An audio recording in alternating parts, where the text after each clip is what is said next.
దసరా పండుగ అంటే దుర్గమ్మను పూజించడంతో పాటు బతుకమ్మను జరుపుకునే విషయం అందరికీ తెలుసు. తెలంగాణలో అన్నిటికంటే పెద్ద పండుగ బతుకమ్మ. ఇక్కడి ప్రజల ఆశకు, భాషకు, మాండలికానికి బతుకమ్మ పాట వేదిక. భారతీయులంతా దేవతలను పూలతో పూజిస్తారు, కానీ తెలంగాణ ప్రజలు మాత్రం పూలలోనే దేవతలను దర్శిస్తారు. దేవతా రూపం పొందిన పూల జాతర బతుకమ్మ. మహాలయ అమావాస్యతో మొదలై ఆశ్వయుజ శుద్ధ పాడ్యమి నుంచి మహానమి వరకు జరుగుతుంది. ప్రకృతితో మనిషికి ఉండే సంబంధాన్ని స్పష్టంగా చెప్పిన పండుగ బతుకమ్మ. తెలంగాణ మహిళల హృదయమే బతుకమ్మ. పుట్టింటి నుండి మెట్టింటికి వెళ్ళిన చిన్ననాటి జ్ఞాపకాలను కలకాలం పదిలంగా దాచిపెట్టే పండుగే బతుకమ్మ. మరి బతుకమ్మకు సంబంధించిన అనేక పురాణ కథలు ప్రాచుర్యంలో ఉన్నాయి. ఆ కథలేంటో ఇప్పుడు ఈ వీడియోలో తెలుసుకుందాం. చోళరాజు ధర్మాంగదుడు, సత్యవతి దంపతులకు 100 మంది కొడుకులు. ఒకసారి యుద్ధానికి వెళ్ళి ఆ 100 మంది మరణిస్తారు. ఒకేసారి ఆ 100 మంది చనిపోయేసరికి ఆ తల్లిదండ్రులు ఎంతగానో బాధపడతారు. దీంతో తమ దగ్గర ఉన్న బంగారాన్ని, నగలను, ధాన్యాన్ని అన్నిటినీ కూడా దానం చేస్తారు. ఆ తరువాత అడవి బాట పడతారు. దేవుణ్ణి తలుచుకుంటూ తపస్సు చేస్తారు. వీరి సాధారణ జీవితాన్ని చూసి లక్ష్మీదేవి మెచ్చుకుంటుంది. వెంటనే వారి దగ్గర ప్రత్యక్షమై ఏం కావాలో కోరుకోమంటుంది. అప్పుడు వారు ఇలా సమాధానం చెప్తారు: మేము సంతానం లేకుండా వచ్చాం, కాబట్టి నువ్వే మా కడుపున పుడితే బాగుంటుంది అని సత్యవతి కోరుకుంటుంది. రాజు కూడా అలాగే కోరుకుంటాడు. దీంతో వారి కోరిక మేర లక్ష్మీదేవి వారికి జన్మిస్తుంది. అయితే ఆమెను చూడ్డానికి మునులు, సాధువులు అందరూ వస్తారు. అత్రి, వశిష్ఠ, కశ్యప, అంగీరస మహామునులు ఆ బిడ్డను బతుకమ్మ అని ఆశీర్వదిస్తారు. ఆమె పెరిగి పెద్దదై చక్రాంగుడు అనే పేరుతో మారువేషంలో వచ్చిన విష్ణుమూర్తిని పెళ్లాడుతుంది. కోరిన వారందరికీ సంతానం, సిరి సంపదలను ప్రసాదిస్తూ బతుకమ్మగా పూజలు అందుకుంటుందని ఒక కథ ప్రచారంలో ఉంది. ఈ కథను వింటే చాలు సకల శుభాలు కలుగుతాయి. ఇంకో కథ ప్రకారం ఒక రైతుకు 6 బిడ్డలు పుట్టి చనిపోతారు. 7వ బిడ్డను నీవైనా బతుకమ్మ బతుకు అని పెద్దలందరూ ఆశీర్వదిస్తారు. ఆమె పెరిగి పెద్దదై ఒకరోజు తన వదిన, ఆడపడుచులతో చెరువులో స్నానానికి వెళ్తుంది. అక్కడ వారి బట్టలు తారుమారవుతాయి. దీంతో గొడవ జరిగి వదిన బతుకమ్మను చంపి చెరువుగట్టున పాతిపెడుతుంది. బతుకమ్మ తండ్రికి కలలో కనిపించి విషయమంతా వివరించి తాను చెరువుగట్టున తంగేడు చెట్టుగా వెలిసానని చెబుతుంది. తండ్రి దుఃఖాన్ని తీర్చడానికి తన పూలతో ఆడబడుచులు బతుకమ్మను పేర్చుకుని ఆడుకోవాలని చెబుతుంది. ఆమె కోరిక ప్రకారమే బతుకమ్మ వెలిసిందని కూడా అంటారు. మరొక కథ ప్రకారం యోధులైన 7 అన్నదమ్ములకు ఒక్కగానొక్క చెల్లి ఉంటుంది. ఆ అన్నలు ప్రాణానికి ప్రాణంగా ఆమెను పెంచుకుంటారు. కానీ వదినలకు ఆమె అంటే కోపం. అన్నలు వేటకు వెళ్ళాక ఆమెను చిత్రహింసలు పెడతారు. అవి తాళలేక ఆమె బావిలో పడి చనిపోతుంది. తామర పువ్వుగా ఉద్భవిస్తుంది. అన్నలు చెల్లి కోసం వెతుకుతూ బావిలోకి చూడగా తామర పువ్వు కనిపిస్తుంది. అదే సమయంలో అటుగా వచ్చిన రాజు దాహం తీర్చుకోవడానికి బావిలోకి దిగుతాడు. తామరను తెచ్చి తన కొలనులో వేస్తాడు. కొంతకాలానికి విష్ణుమూర్తి ఆ పువ్వును మనిషిగా మార్చి వివాహం చేసుకుంటాడు. ఆమె గౌరమ్మ. జానపదులు ఈ కథను గుర్తు చేసుకుంటూ బతుకమ్మను జరుపుకుంటారు.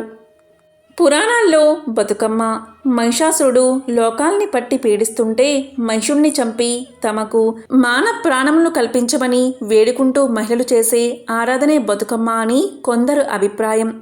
మరో కథగా గంగాగోరీ సంవాదంలో భాగంగా శివుడు తలపై పెట్టుకున్న గంగను చూసి పార్వతి అసూయ చెంది గంగమ్మని అందరూ పూజిస్తున్నారు అంటూ తల్లితో చెబుతుంది. అప్పుడు తల్లి పార్వతిని ఓదార్చి గంగమ్మ మీద నిన్ను పూలతెప్పలా తేలించి పూజించేలా చేస్తానని మాట ఇచ్చిందట. అదే పూల బతుకమ్మగా మారిందని కొన్ని పురాణ కథలు చెబుతున్నాయి. మరొక కథ ప్రకారం అక్కెమ్మ అనే యువతికి 7 అన్నలున్నారు. అక్కెమ్మను ఎంతో గారాబంగా చూసుకునేవారు. అది అక్కెమ్మ పెద్ద వదిన ఓచుకోలేకపోయేది. అన్నలు పొరుగురికి పని మీద వెళ్ళినప్పుడు అదే అదునుగా భావించిన వదిన అక్కెమ్మకు పాలలో విషం కలిపి ఇచ్చింది. ఆ పాలు తాగి అక్కెమ్మ చనిపోతే ఆమెను ఊరి బయట ఉన్న అడవిలో పాతిపెట్టింది. పాతి పెట్టిన మట్టిపై ఒక చెట్టు మొలిచింది. అది చక్కగా విరగబూసింది. ఊరికి వెళ్ళి వచ్చిన అన్నలు దారిలో ఆ చెట్టును చూశారు. పసుపు పచ్చటి పూలు వారికి ముచ్చట గొలిపాయి. ముద్దుల చెల్లెలు అక్కెమ్మకు ఆ పూలు ఇద్దామని తెంపబోయారు. అప్పుడు అక్కెమ్మ ఆత్మ వారితో తన మరణం గురించి చెబుతుంది. ముద్దుల చెల్లెలు మరణంతో కన్నీరు మున్నీరుగా విలపిస్తారు అన్నలు. నిన్ను కాపాడుకోలేకపోయాం, ఏం కావాలో కోరుకో చెల్లెమ్మ అంటారు. అప్పుడు అక్కెమ్మ తంగేడు పూలలో నన్ను చూసుకోమని ప్రతి ఏటా తన పూలతో పండుగ చెయ్యమని చెప్పిందట. అలా బతుకమ్మ వచ్చిందని మరో కథ ప్రచారంలో ఉంది. ఇక మహిమగల బతుకమ్మ.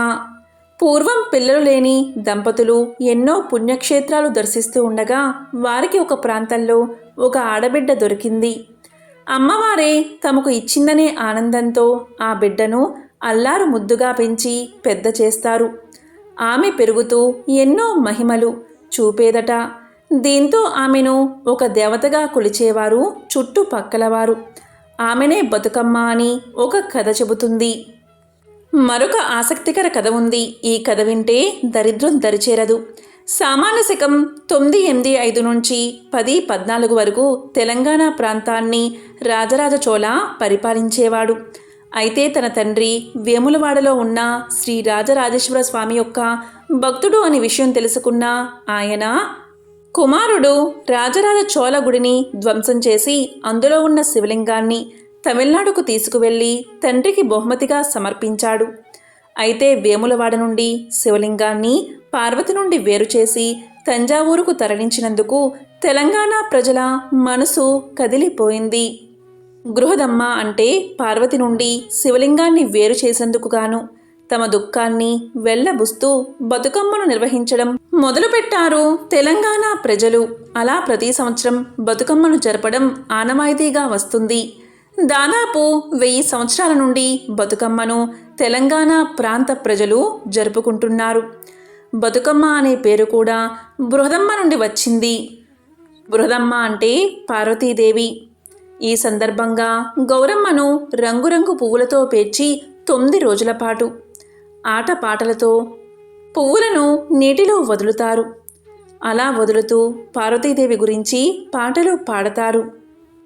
రంగురంగుల పూలతో త్రికోణాకారంలో బతుకమ్మను పేర్చి అలంకరించి స్త్రీలు యువతులు అందమైన వస్త్రాలు ధరించి రంగురంగుల గాజులను చేతికి ధరించి బతుకమ్మ చుట్టూ చప్పట్లు చరుస్తూ వలయంగా తిరుగుతూ బతుకమ్మ పాటలు పాడతారు.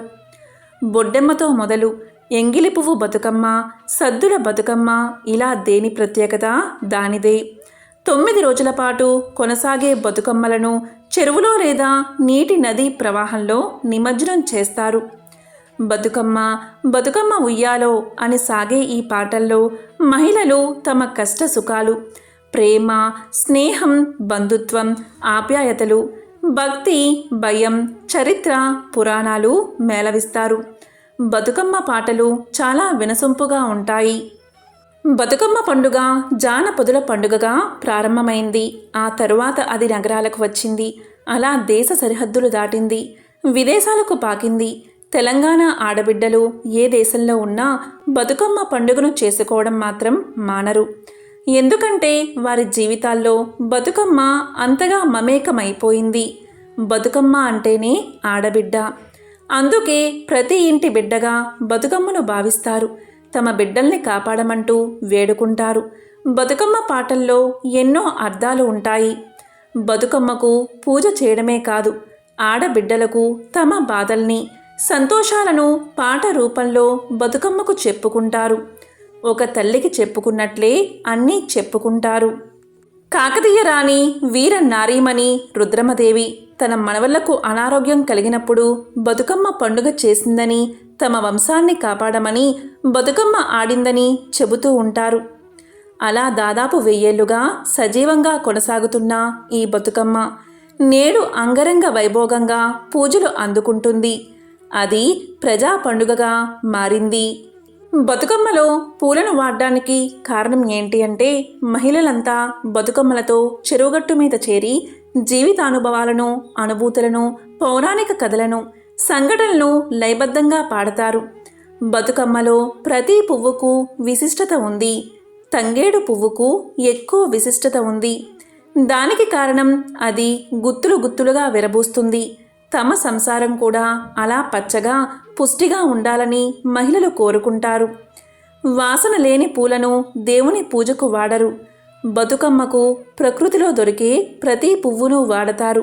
గునుగు, టేకు, తంగేడు, గుమ్మడి, కట్ల, కాకర, గన్నేరు, పొట్ల, పొగడ, రుద్రాక్ష, గోరింట, మల్లె, బంతి, చామంతి, శంకు ఇలా అనేక రకాల పూలతో బతుకమ్మను పేరుస్తారు.